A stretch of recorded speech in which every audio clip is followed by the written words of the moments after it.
Hello, my name is Mark Taylor. Welcome to the Education on Fire podcast network. This show is sponsored by the National Association for Primary Education. There comes a time in every person's life when you realise it's not about doing what you are told, but doing what you know is right for you. Let us take a journey of learning and discovery with the world's most successful people who are living the life of their dreams, walking through life using their inner wisdom and being of service to others. Forget exams, grades and test scores. What is your purpose? As we let go of what we think should be and learn from our elders to gain knowledge, inspiration and a true sense of who we are. What are your dreams? Does your life have meaning? Are you living a life of significance? Let's talk with today's guest. Hello and welcome as we spend some more time together on the Learning on Fire podcast. Today I'm talking to Bolaji Oyejide. Hi Bolaji, thanks for joining me and let's explore the journey of who you are. Thank you so much for having me on the show. I'm really excited. I'm a big fan. So my story is a bit of an interesting one. I grew up in Nigeria. I currently live in the United States, though. I'm a big comic book fan, as we'll probably explore. I'm a father of two amazing young superheroes. They are 12 and 8 years old, very happily married. I'm a soccer coach, and I have the honor of traveling around the world to talk to kids about superheroes and self-discovery. Well, if that doesn't get everyone on the edge of their seat to begin with, then I don't know what else is. There's everything in there. You've got soccer, you've got superheroes, you've got travel, you've got just about everything that you could possibly need. So that's very exciting. Let's dive straight in from there then. So, what does your life look like now, and how is it different from when you were growing up? And I would imagine that's going to start with the fact that you're living in a completely different country. Living in a completely different country. Yes, I came to the United States when I was 17 years old. So I was still, a wee lad at the time. I grew up in Nigeria, so all of my formative years were there. But it's been interesting being able to grow up in two worlds because I have the benefit of being able to pull from my cultural roots in Nigeria and learn from some of the wonderful culture that we have here in the United States. And so as a father here in the U.S., it's interesting because I've been an author. I've written 50 superhero books now. They're kid superhero books that help teach kids confidence and self-esteem and character. But that wasn't always my career. That's not what I went to school for. I got a computer science degree in undergrad. I got a marketing MBA degree. I worked in a corporate job for many years. But one of the interesting or pivotal things for me was that even though my formal academic career, my formal studies sent me in one direction, there were a lot of experiences from my childhood that actually had me inclined to move in a completely different direction. But I wasn't bold enough to pursue that other direction until I actually got forced. I was laid off from my corporate job about 8 years ago, and that started me on the journey that I'm on today. And tell us a little bit about the journey from Nigeria over to the US. Was that something you had a say in? Was it something your family did, or what was the story behind that? Oh, brilliant question. So I grew up in a sleepy university town in Nigeria. Both of my parents are doctors and university professors. I went to a great elementary school, primary school, and secondary school as well. I'm so used to calling it elementary school since I'm in the U.S., but growing up in Nigeria, it's very much like the British educational system, so we did call it primary and secondary school. When I was about 16 years old, though, my father had the opportunity to travel across the world. My mom did as well for work. And so my dad, he's working in the U.S. for a few months, and he calls home and he says, hey, what do you think about going to college in the United States after you finish secondary school? I'm like, are you kidding? What kid doesn't want to go to America? Come on. That's the land of milk and honey. I heard that the roads are paved with gold, virtually. And so I was like, yes, I want to do it. So I took the SATs. I was very fortunate to perform well, and I earned a full scholarship to a school in Atlanta, Georgia. So We packed up all the bags. My parents shipped me off. I actually, when I came to the US, I had no family in America. And so after landing at the airport in Atlanta, this was 1993, I took a taxi right to the college campus, excited as all get out. It was my first time being away from home. I'd never even gone camping before this. And then I traveled halfway across the world. But when I got to the college campus, something was off. Something was like different about it, and I couldn't put my finger on it for a couple of hours. It took me a couple of hours to realize there were no girls anywhere on the campus. And I was like, Dad, you sent me up. He sent me to an all-male college. I guess he didn't care. As long as it was a full scholarship, he was like, look, that's where they're giving you money, so that's where you're going. Yeah, I mean, that makes a lot of sense, doesn't it? And I could just imagine that internal dialogue as well. That's just great. It's just like, I see where this has gone and why. It's like 4 years. Oh, my gosh. It's a long time. I head into the main street. I'm going downtown straight away. And then That's right. Now, fortunately for me, they had an all-girls college right across the street. And so it turns out that my wife, we met freshman year. She went to that all-girls college. So, it turned out pretty well. Yeah, there's destiny taking its course right there for you. But it's interesting, Mark, because even though I studied computer science at this college, Morehouse College is the name of the school. It's a small school, but it's actually the school that Martin Luther King Jr. attended. For Marvel movie fans, it's the school that Samuel L. Jackson attended.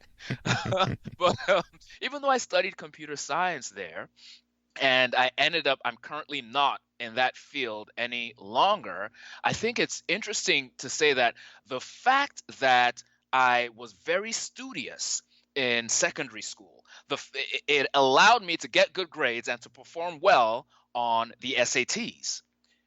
The fact that I did well on the SATs allowed me to earn a full scholarship to a college in the US and get a wonderful education. Meet my wife, right?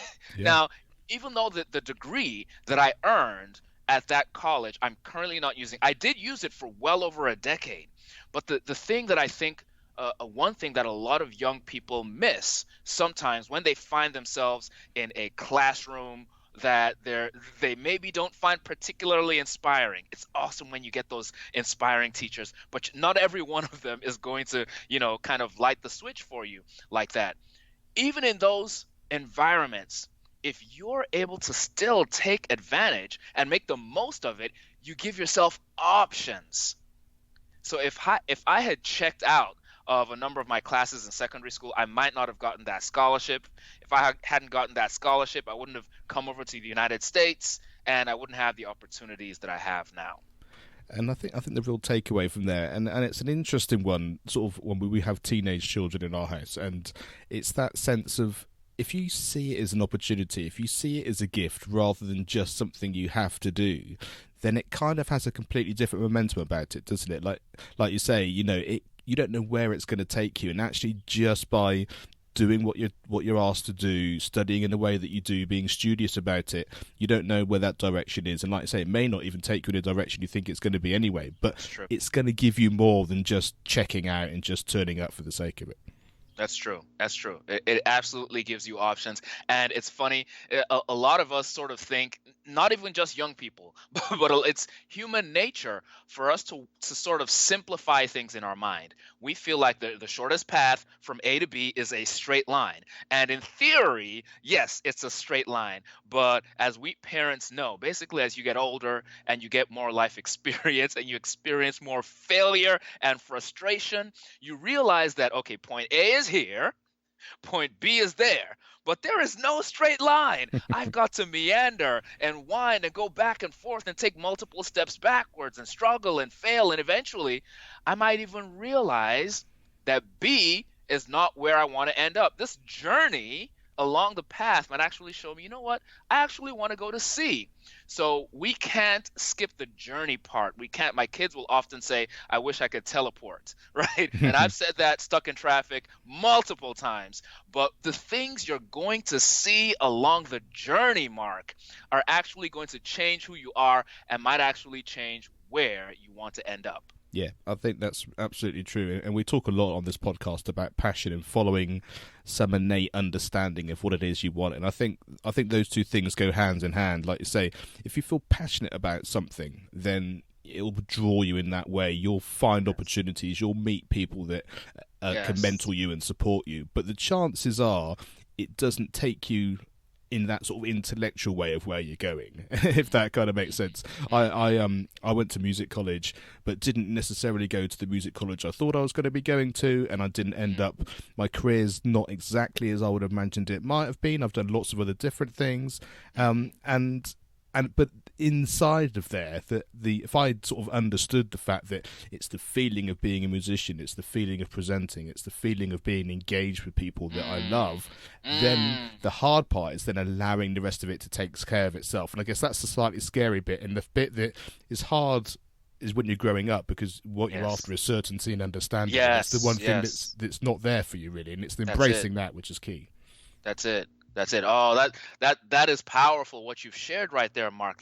That desire for certainty. We all want that. It's fascinating because I remember being a kid who performed well academically. I always thought as a teenager that I was going to be a young prodigy. I thought, Mark, that I was going to be like a Mark Zuckerberg before I even knew that name. Right? I felt like, okay, look, I'm pretty smart. You know, some stuff comes to me easily. I got into computer programming at a young age as well. My mom had me going to computer lessons after school. I learned programming. I was like, okay, I'm 21, 20. By the time I'm 25, first million. I'm not really worried about being famous, but I'm going to do some things. And the thing is, when I hit 25 and those accomplishments weren't rolling in, I was having like a quarter life crisis almost. like what is going on? I'm used to being the top of the class. I have all these grand visions for myself. Why is it not all panning out? And this, I graduated college in 97, the late 90s. We didn't have the internet or social media yet.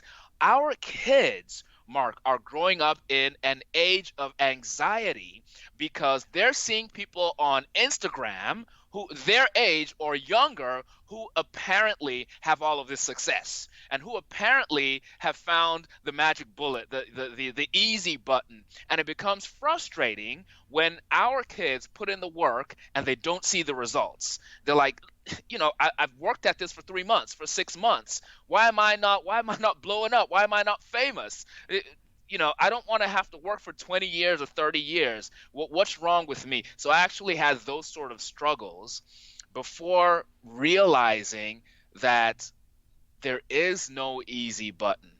The Instagram highlights that we see are just that. They are people's highlights. Nobody posts their lowlights.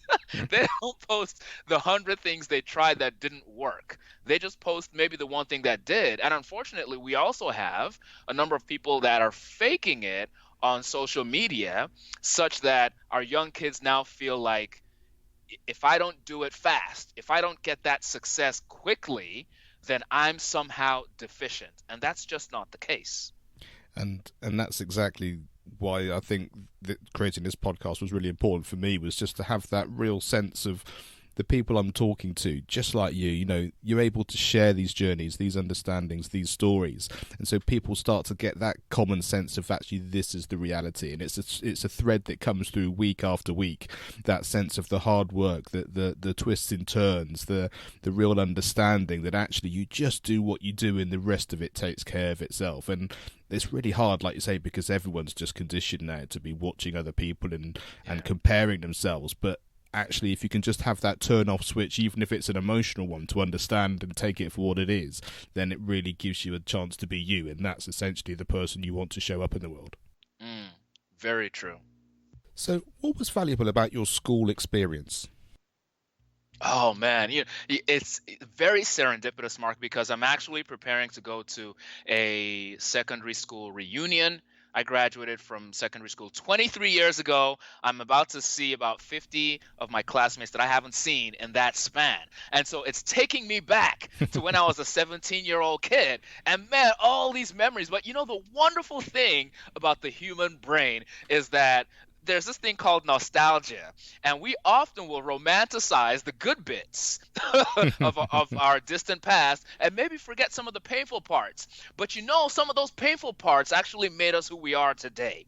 So when I was going through secondary school, not so much primary school, because in primary school I was a pre-adolescent, I was a carefree kid. Now I was always sort of reserved. I'm an introvert by nature.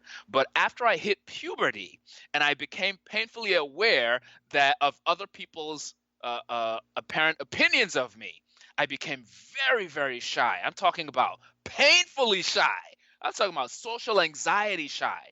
And that actually defined a lot of my teen years. I felt like a lot of my other friends around me, that my guy friends were more outgoing, more confident. They came up with the funny lines, and they could talk to the young ladies. And I would always come up with the best witty comebacks, like 6 hours after I was like, man, why didn't I say that? And I just felt like, man, what's wrong with me? In the classroom, I got it going on. I take care of business in the classroom, but outside the classroom, I felt like the dullard. I felt like the butt of the joke. And I was like, I feel like I'm broken, Mark.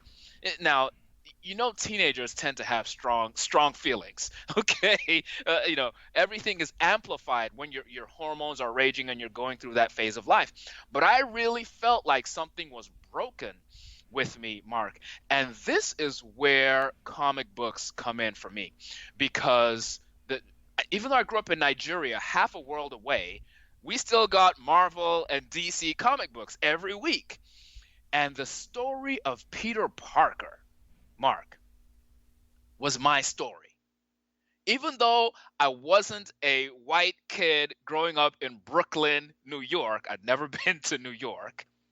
I was a brown kid growing up in Nigeria, but that was my story, because Peter Parker was awkward. Peter Parker was picked on. He was made fun of. He was smart, but nobody cared. And even despite all that, despite being the butt of the joke, when he gained superpowers, he found the need to use those powers to lift other people up. And I was like, I don't know what my superpowers are, Mark, but there's hope for me. Like, when I discover my superpowers, I'm going to be able to help somebody out. I'm going to be able to change the world. And so, yes, I studied all of the literary classics. I studied Shakespeare, C.S. Lewis, Chronicles of Narnia, my favorite book. I read a lot of fantasy fiction. I read Enid Blyton. I read it all. But the story of Spider-Man, the story of Peter Parker at age 12, is what got me through those tough periods. And when I became a dad, I said, you know what? I don't want my kids to ever have to go 10 years, 20 years struggling to value themselves, struggling to appreciate the abilities, the superpowers that they have, the things that make them special. It took me probably into my early 20s, Mark, before I really became comfortable in my skin, before I realized, no, you're not a type A alpha male, but the world needs people just like you. The world needs introverts. It took me probably until I was 21 to realize that. But once I did realize that, boom, it was lights out. I was like, I'm going to own this. I'm going to stop trying to be who I'm not, because the world actually needs me. So my school years, I have so many wonderful memories. I also have those memories of being that awkward kid, but I had to go through that struggle. I had to go through that churn in order to become who I am today. And I think that's a really important message, isn't it? Is the fact that the struggles, or the supposed disappointments, or anything along those lines, you think, but it's not working out for me. But they might actually be integrally the part of that makes you who you are, and they're the lessons that you learn. And the other thing which I really liked about what you said is the fact that you don't actually know necessarily when that sort of light bulb moment might happen. You know, yes, I want it now. I'm impatient. I'm the worst person in the world. I'm impatient for everything all the time, and I just know that it just takes time, and something happens. You know, you're waiting for the whole universe to work for you. You know, in lots of ways, and you know, there's a bigger conversation there about how that works. But it's certainly the fact that sometimes the stars just need to align because you need to be with this person and understand this, and that needs to happen. And you just have to be patient, and that's hard as a teen, as we all know. Very, very, very hard. Somebody told me once, Eric Thomas, he's a speaker here in the United States, and he said it takes 21 years to be 21 years old. He said it takes 21 years. Like, as a kid, I remember always wanting to be older. When I was 7, I couldn't wait to be 10. When I was 10, I couldn't wait to be 16. When I was 16, I was like, oh, I'm too young. I can't wait to be 21. But no matter who you are, you can't speed it up. It takes everybody 21 years to be 21. And so a lot of us, we have goals that we want to accomplish, but there's a certain amount of, if not necessarily chronological time, a certain amount of experience, or a certain number of things that need to happen, certain number of boxes that need to be checked. And if all those boxes haven't been checked, then you can't actually turn the page. You can't get to the next chapter. But often we just want to skip ahead without checking those boxes. It's human nature. It's human nature. Absolutely, and sometimes those boxes and those things, you go round and round and round till you realise that you have some choice in some of those as well, don't you? Which I find really fascinating. Well, my daughter's always turning around and I sort of say something. She says, "Yeah, but I'm not you," and I always think that's such a great comeback, because it means that you're you, and if you get that, then great, you know. But it's just that kind of, you got me again. You know, you're an 11-year-old child, and you're more wise than I'm ever going to be in some respects. That is brilliant. Oh, brilliant stuff. So, back from those school experiences, which teachers do you remember and why?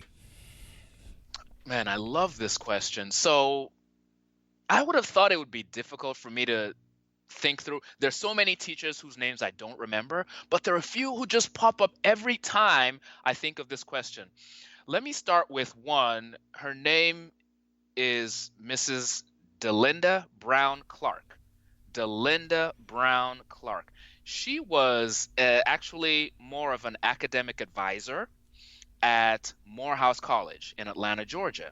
And so when I came over to the United States freshman year, I was out of my element. I was a fish out of water. I was the kid with the accent who dressed funny, who wasn't up on the latest pop culture.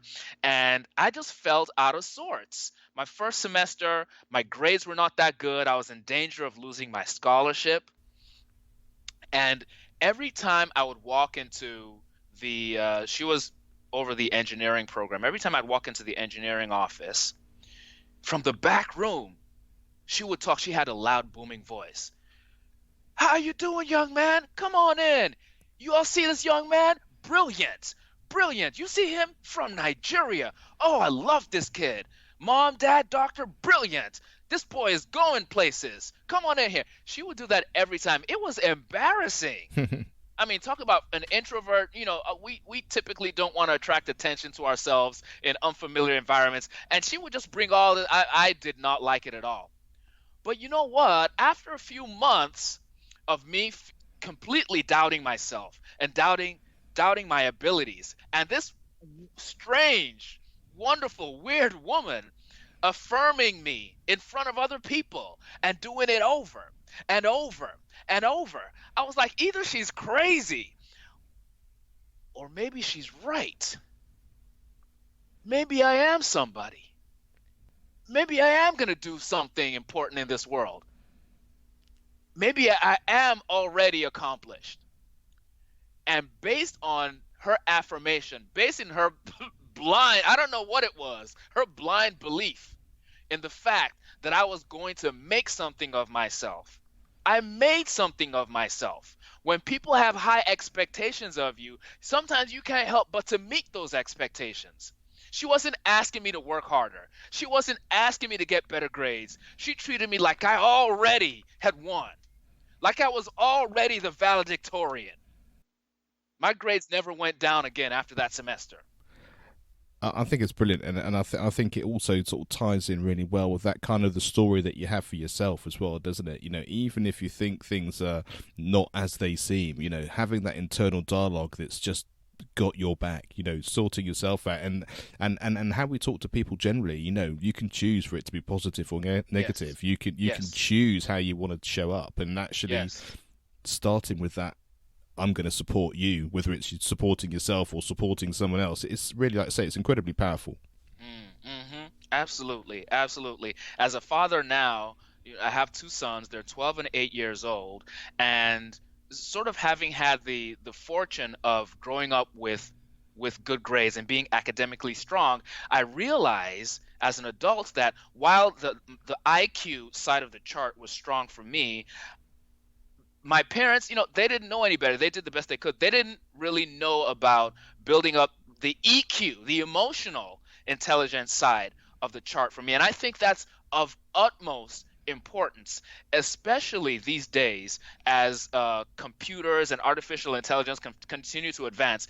The value of being able to memorize, just sort of rote memorization, remembering everything that's in a textbook, the value of that slowly, slowly, year after year will come down, and the value of the softer skills, the human skills, will continue to go up. So being able to be resilient, being able to relate to others, being able to empathize, knowing how to get the best out of other people, all of these things are going to become more and more important. And so, just to your point, I didn't have that internal dialogue when I was a teenager to say, don't worry about what it looks like externally. You're still you, and you can do it. Just put your best foot forward. I've every adverse situation was like a disaster to me, and it took me many, many years to build up that resilience. So with my kids now, I'm like, listen, I'm less worried about you being a straight A student.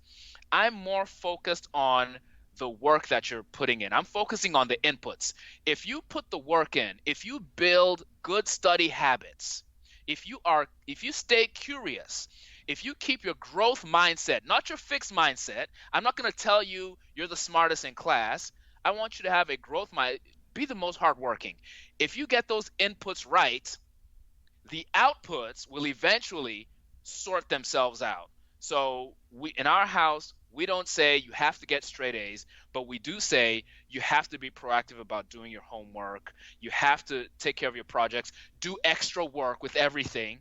Like if you're practicing piano and your mom says do 10 minutes of piano, put 15 minutes in, right? If you get the growth mindset piece right, the outcomes, scholarships, straight A's, all that stuff will take care of themselves. Yeah, I think that's great advice, and I think that's absolutely true. And it just reminds me a little bit about the fact that you sort of said about that sort of emotional learning, and that it's a hard thing to get across because it's not tangible only to you and how you feel. But I think what you were saying in terms of how artificial intelligence and computers and all that's going, people get worried about that because they think, oh, we're going to lose jobs, we're not going to be skilled in what we need to.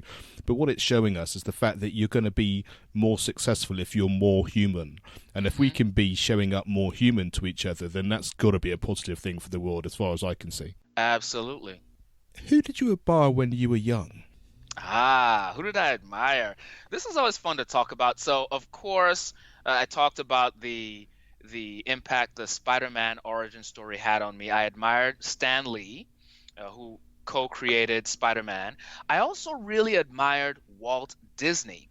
When I was 10 years old, I have an older sibling, older sister, and a younger brother. So when I was 10, my parents saved all their money and flew us all over to Orlando, Florida, to go to Disney World for 3 days. That was all they could afford. 3 days in the U.S. and right back to Nigeria.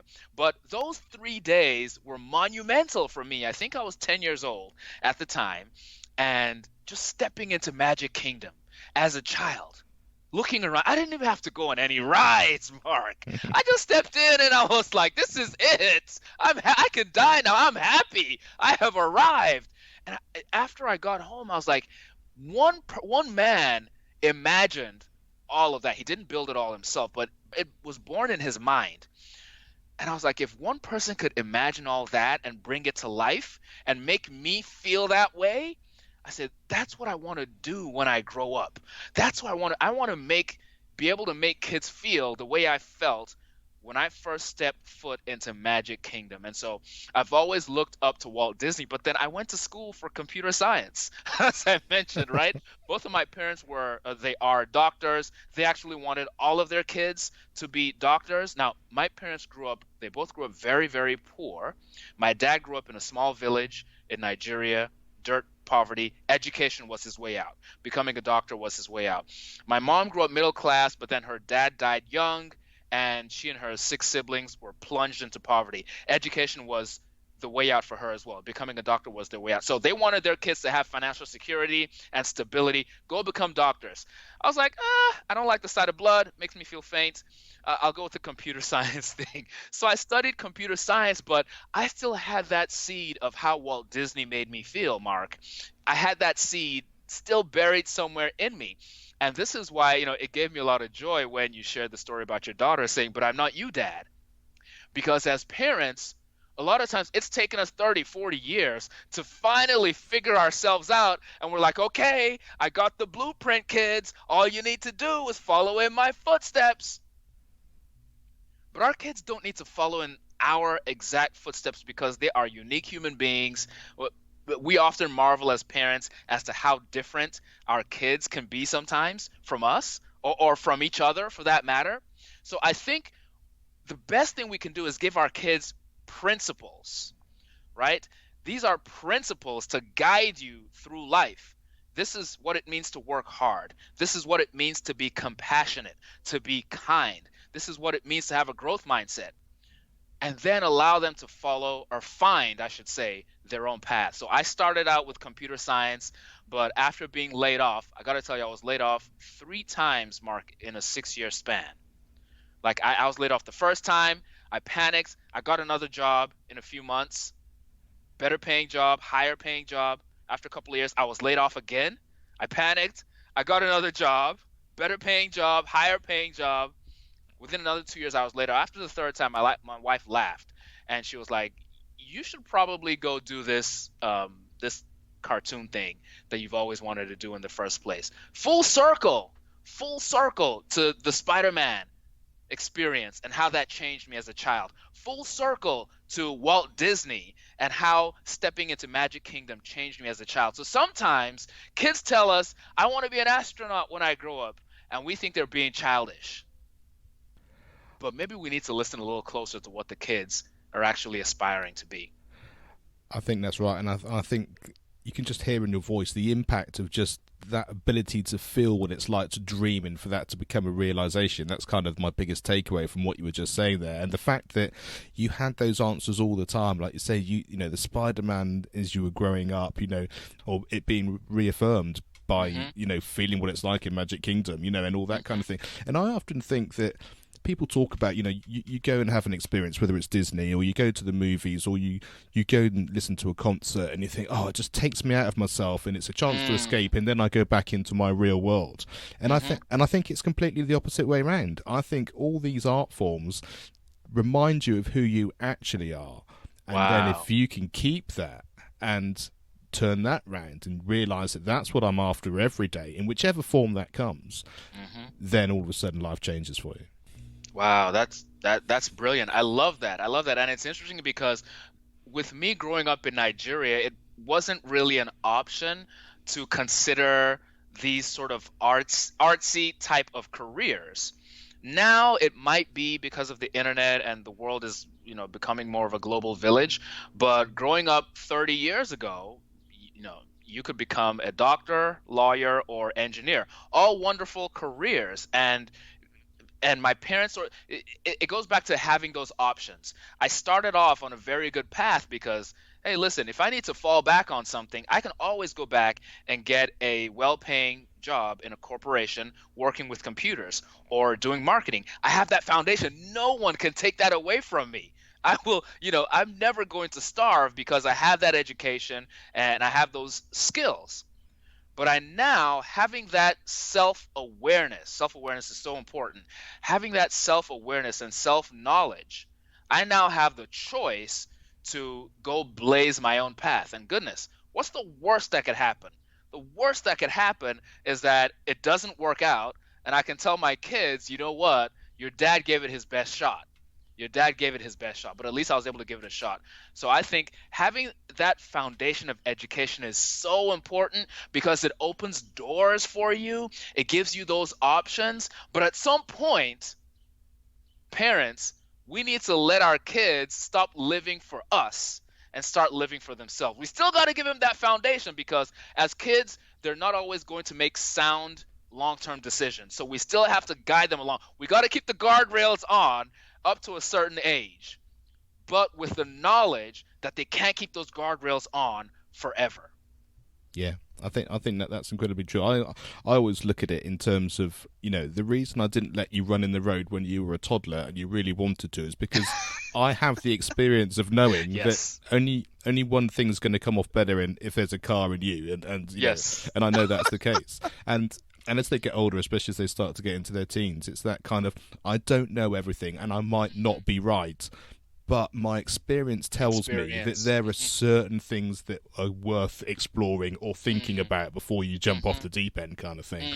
And it's interesting is you have to start to let some of those things go because obviously they're getting older, they have to learn from their own mistakes, and like you say, they've got their own places to follow, but within that it's a very interesting kind of dynamic there as you start to meander through that world of kind of, I still think this is just a step too far, I am still your parent, and at the same time I know this is where you want to head.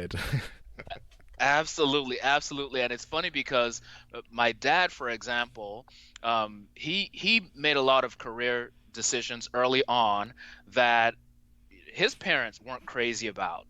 But in retrospect, it turned out to be really good. So I think if we can give our kids that strong foundation, especially for decision making and character, if you can instill in your kids the sort of values that you have, when they get to those forks in the road and they have to choose, you can have some level of confidence that they're not going to stray too far away from your value set. Now, they don't have your experience or your wisdom yet, so they might not ultimately make the exact same decision, but as long as it's not life or death, if they have that same value set or a similar value set that you have, you can be like, okay, listen, they can recover from this. If it goes wrong, they can recover from it.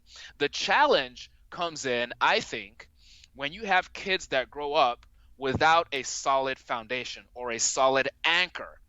And so when they get exposed to the world, you throw these kids out on social media, they're twisting in the wind. They're going to go any which way. They're going to follow, what's the popular thing of the moment. And that's when kids can get into really, really dangerous situations themselves. But as parents, we really got to work on building up our kids' character. Goodness, schools don't have enough time to work in all of the character lessons that our kids need to learn. But our kids need to be getting this from a young age throughout their childhood.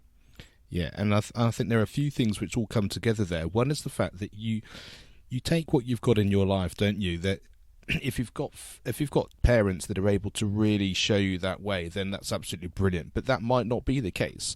But at the same time, like you said, you had a teacher that, even though you didn't know it at the time, was giving you something invaluable. You might have a mentor around, either in a club you're involved in, or within a school or something like that.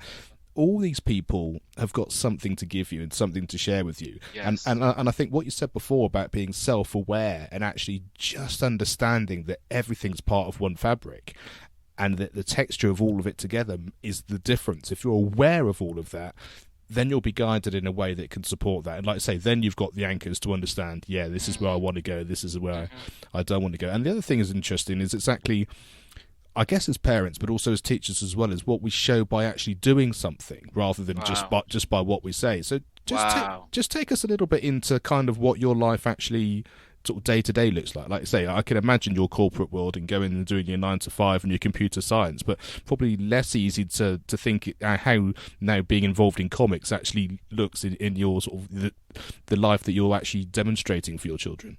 Oh, yeah, that's a brilliant question. So it's fascinating because my 12-year-old son, my older son, is very much introverted like myself. He is mortified if you ask him to speak in front of strangers or once he gets to know you, then he's very comfortable. My younger son is like my wife. He's a social butterfly, life of the party, lights up a room, doesn't know a stranger, right? And so what you talk about modeling and what my life looks like, I've realized that my kids are watching me right now. My kids are so spoiled in a good way. They're so spoiled because they're used to their dad being at home every day. They get home from school and dad is already there. A lot of kids don't necessarily have that benefit. But to them, that now becomes normal. To my kids, it's now normal to get home and immediately play soccer or football in the living room with dad, or to play chess with dad at 3 o'clock or 3:30 in the afternoon. That's become normal to them. I have the honor of coaching my kids in soccer. At least my younger son, I coach him now. He's 8, and I coach him in soccer. My schedule is so full that it's actually a stretch for me to say, okay, 2 times a week, I'm going to take out 90 minutes and go corral 12 rambunctious young boys on a grass field and teach them soccer.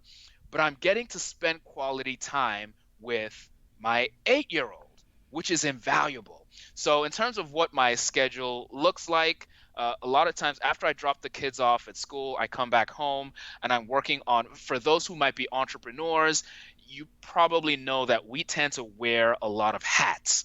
And so I'm most happy when I'm wearing my creative hats. I'm creating a new superhero character.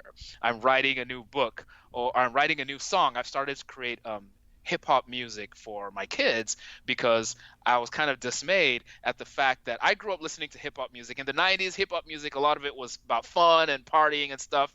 It's a little darker now. So like, I want my kids to like hip hop music too, but there's no way I'm letting them listen to the stuff that's popular right now. So we started making our own fun little music that's kid friendly, parent approved. So I might be coming up with ideas for a new song, or I might be talking to some of the local schools about coming out to do a talk. A lot of my time is actually spent giving on-stage presentations. Me, the shy kid, the kid who had social anxiety. I speak for a living. That's too ironic. It's too ironic, but it's interesting. You talked about how you grew up with a passion for music, Mark, and I realized that even though I had this social anxiety, that social anxiety went away whenever I got to talk about comic books, whenever I got to talk about superheroes, whenever I got to talk about self-awareness and self-discovery and finding your own heroic journey. It was like that anxiety just disappeared. Now, I got to tell you, even as a 40-plus-year-old man, when I'm on stage, it's fire. I'm entertaining, I'm charismatic. When I get off that stage, that social anxiety comes right back, Mark. It comes right back. But you know what, though? Now I embrace it because it's part of who I am. I'm not ashamed of it anymore because it empowers kids who have social anxiety. And it tells them that regardless of those feelings that you have on the inside, they don't have to determine your fate, your outcome. Spider-Man wasn't perfect. To this day, Spider-Man's my favorite hero. He's not the most powerful one, right? He cracks the bad puns all the time. Even the bad jokes that he cracks, those are like a self-defense mechanism because he feels awkward. Even when he's fighting bad guys, he feels awkward and has to crack jokes. But he still fulfills his destiny. He still has a heroic story. And so sometimes I'm writing books, sometimes I'm coaching kids, sometimes I'm out speaking to teachers or to kids. The whole time I'm still that young, awkward Peter Parker doing the best I can. But I know that, listen, with great power comes great responsibility. And so I'm doing the best to put my great power into the world every day. Yeah, I love that, Bolaji. It's absolutely, it's inspiring. And I think that's the thing. And I think, like you said, if people can see either side of you, whether you're the superhero on stage or whether you're still the shy kid when you come off and say hello in person, that's great because then we can start to see the rounded character and the reality of how all those things fit together, which I absolutely love. What was the best piece of advice you've ever been given and who gave it to you? There's one piece of advice that comes back to me There's two that I'll share. One is from one of my favorite authors. He's a nonfiction author, Seth Godin. He's an American marketer and blogger. Brilliant guy. And he gave this really simple but poignant statement. Do stuff that matters. Do stuff that matters. Now, what does that mean? Most of the stuff that we do in life doesn't matter. Most of it doesn't matter. When we think back, whether you're a young person listening, you might be 14, 15, 16, you think back 10 years, or if you're a parent, you're an adult, you're a teacher, you think back 20, 30 years, all the stuff that gave you anxiety, all the stuff that gave you stress, all the stuff you spent so much time on, most of it fades into the background. And they're just a few things that matter. The person that was kind to you when you were 10 years old, right? The guy that stood up for you on the playground, the teacher that gave you a comforting word. Very few things matter. But the things that matter a whole lot. And so Seth Godin saying, do stuff that matters, basically challenges me to say, don't get caught up. Don't major in minor things, right? Do not major in minor things. Find the things that matter in your life, like my coaching my 8-year-old son in soccer. I told my wife, I can't do it. That my schedule is crazy. I'm like sleep deprived here, trying to do all this stuff. She's like, this is important. You need to do it. And so I did it, and it is the highlight of my week, getting to see my boy light up when he gets together with his 11 friends, or when he's frustrated and in tears, because I know that frustration is not going to learn forever, and this is a growth moment that he's going through. That matters. That matters. Finding the things that matter, the relationships that matter, that is the ultimate. And so I won't even bring in the second quote. I'll just leave you guys with that one. Do stuff that matters. Yeah, absolutely brilliant. Absolutely brilliant. And what advice would you give your younger self now? My younger angsty self. My younger self. I remember, I'll answer this in a roundabout way. I remember my mom picking me up from school one day. I must have been maybe in seventh grade. And I was just down in the dumps. Head down, shoulders slumped. And she was like, "What's wrong?" And I said, "I'm depressed." Now my mom is a doctor. So, saying you're depressed to your buddies is one thing. Saying you're depressed to a doctor, no, she was alarmed. She was like, "Whoa, what's going on?" I couldn't really vocalize what was going on to her, though. But later on, now, parents, I don't know where you stand on this issue. I had a diary at the time. Later on, my little brother, I think it was later that night, he came to me. He was like, "Hey, do you have jokes written in your diary?" I'm like, "Who writes jokes in the diary?" "No, I don't have jokes in my diary." "Why?" He said, "Oh, because Mom read your diary and she was laughing." And I was like, "What?" I was mortified.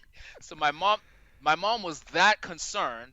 She didn't make a habit of reading my diary, but she was that concerned that she took a peek in my diary entry for that day. And I had said the girl that I had a crush on, I said hi to her, and she said nothing back, and my life was over at that point. I told you I was an angsty kid, Mark. Listen, us socially anxious kids, though, we don't get that type of courage every day. I said hi, and she blew me off. But to answer the question more directly, the advice I would give my younger self is to hold. I don't know if you guys, or Mark, if you remember the Braveheart movie that came out maybe 10, 20 years ago with Mel Gibson. Yep. There's this wonderful scene where he's holding the line, and he's come up with a strategy where he and his army, they don't have horses. The opposing army all have horses, and they're about to charge. And of course, if you don't have horses and you're fighting against an army with horses, you've got no chance. And so what Mel Gibson's character came up with, I think William Wallace, is they dug a trench, and they hid in that trench, and they hid with spears. And they said, we're going to let the horses get as close to us as possible till we can see the whites in their eyes. And when the horses get that close, we're going to thrust the spears up and dislodge the riders from those horses. And so as the horses approached and as the horses galloped toward these brave soldiers, they started to get scared and they started to panic. And William Wallace said, hold. And the horses were galloping and thundering and get closer. And William Wallace said, hold. And that's what I would tell my younger self. Hold. The path is not going to be easy, but hold. There isn't going to be a shortcut. Hold. You're about to fail way more than you could ever have imagined. But hold. Your complete confidence in everything you thought you were good at is going to be stripped. But hold. Success is on the other side of failure. You've got to persevere. Don't give up. The race does not go to the swift, but to the brave. You got to hold.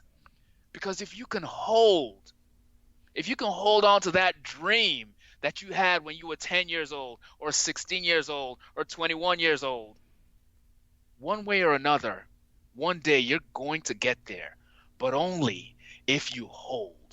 Life is not easy. I gotta tell you, resilience is it's almost like the number one character trait that we could give. It's the number one gift that we could give to our kids, maybe behind self-awareness. If you don't have resilience, you're not gonna make it. You're gonna settle. You're gonna accept mediocrity in your life. And the world needs you to be the best you that you can be. So hold. That's the advice I'll give my younger self. I love it. Absolutely love it. I think, as I said, it's hearing those things, and you can just, as we've been chatting for this amount of time, hearing the stories of your background and where you've got to and the things that you've been through, it's such an important part of your story, and I can really see, and certainly in terms of my life as well, it's exactly that. Just when you want to give up, just keeping going, just standing firm, just allowing it to be what it is, and then getting through that, it makes all the difference. I think it's incredibly powerful advice there. Yeah, thank you. What does your future look like? That's a great question. I don't know, but I'll tell you what I would like for it to look like, though. For me, I aspire probably a couple of things. One, for my kids. I want my kids to see their dad going all in, to see their dad giving it his all, to see their dad chasing his dream. Whether or not I attain that dream, Mark, is not the point. If my kids see me chasing my big, audacious, ridiculous dream, when they have their own unique, big, audacious, ridiculous dream, they're going to go for it. They're going to remember their dad being 40 years old and still going for it. They're going to remember their dad being 50 years old and the naysayers saying this is silly or this is childish or there's no way you're ever going to get it done, and still pushing through. And I think that's the best legacy that I could give my kids. A lot of times people want to leave an inheritance for their kids. They want to leave money. They want to leave properties. And all that stuff is good. Yes, please definitely do that stuff. But if you think about it, most people who win the lottery end up broke again within about a decade. So material wealth is not what I want to gift my kids. I want to gift them the belief that they can write themselves into their own heroic story. And goodness, whenever we watch our favorite movie, Mark, whether it's a cartoon or a thriller or a fantasy fiction or adventure, whatever type of movie it is, how boring would that movie be if at the beginning of the movie, the hero starts with a goal and takes a straight path to that goal, no obstructions, no hills, no valleys, no struggles, nothing. That would be the most boring movie. So I'm not wishing on my kids that they not have adversity. I'm wishing on my kids that they be strong enough to get through the adversity. So my future looks like me striving and straining and pushing toward this goal. When I was a kid, I said one day I want to be the next Walt Disney, and until I die, I'm going to keep saying that to myself. I may never get there, but it's not about the destination, it's about the journey. So I don't know what the journey is going to look like, but I can tell you what that North Star looks like. That North Star looks like a 10-year-old Nigerian kid traveling halfway across the world, setting foot on Magic Kingdom and saying, this just changed my life. And if I can do that for one child, that's what I want my future to look like. What podcast, book, video, film, song, or resource has had the biggest impact on your life, and why was that? Lovely. So The Chronicles of Narnia was my favorite book series growing up. I love C.S. Lewis's stuff. The Lion, the Witch, and the Wardrobe, all the way on down. That series really spoke to me because I think that was the first time that I was both entertained and educated at the same time. I was both entertained and inspired. C.S. Lewis did not give me a direct message, but through reading the fiction, through reading the story, I came out with the moral of the story. I came out with the lesson that he was trying to convey. And I think that's so powerful because as teachers, as instructors, as mentors, as parents, we have the best intentions when we have a lesson that we want to teach. The thing is, we can't teach. Imagine somebody trying to teach you a lesson, a very, very valuable lesson in a language that you don't speak. I'm trying to teach you something, Mark, and I'm speaking Latin. And I'm just doing my darndest, and I'm being so earnest in teaching the lesson. And you're like, yeah, I can see you're really working hard. I don't get it. So C.S. Lewis was able to speak in my language, and that actually informed how I parent. It informed how I write my fiction. It informed how I create my music and how I speak to kids. You got to speak to people in their own language. So Chronicles of Narnia was just the example that stuck with me. Yeah, I can really see that, and that's really struck a chord with me. Just listening to you talk about that, just in terms of it needs to be something that you're storying together, doesn't it? And it doesn't matter what you're trying to impart. It really is just that. It's that joint journey. We've been talking about journey and story and all of that together. I think that wraps it up really nicely as a great thread as we've gone through this. So, what's the best way for people to get in touch with you or to find out more details about you and all the work that you're doing now?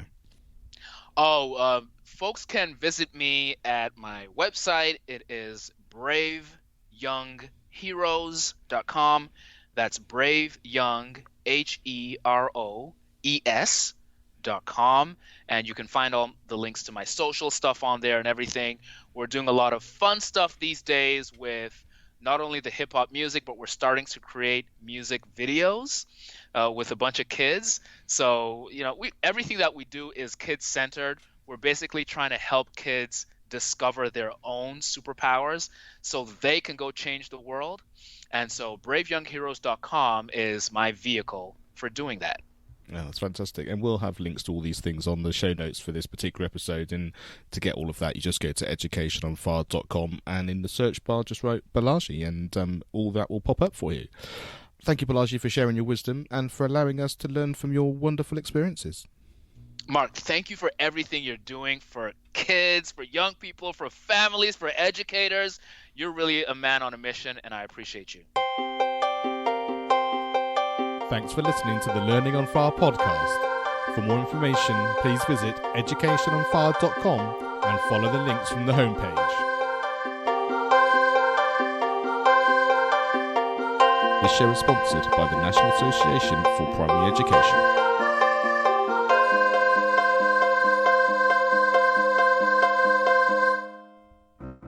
Education is not the filling of a pail, but the lighting of a fire.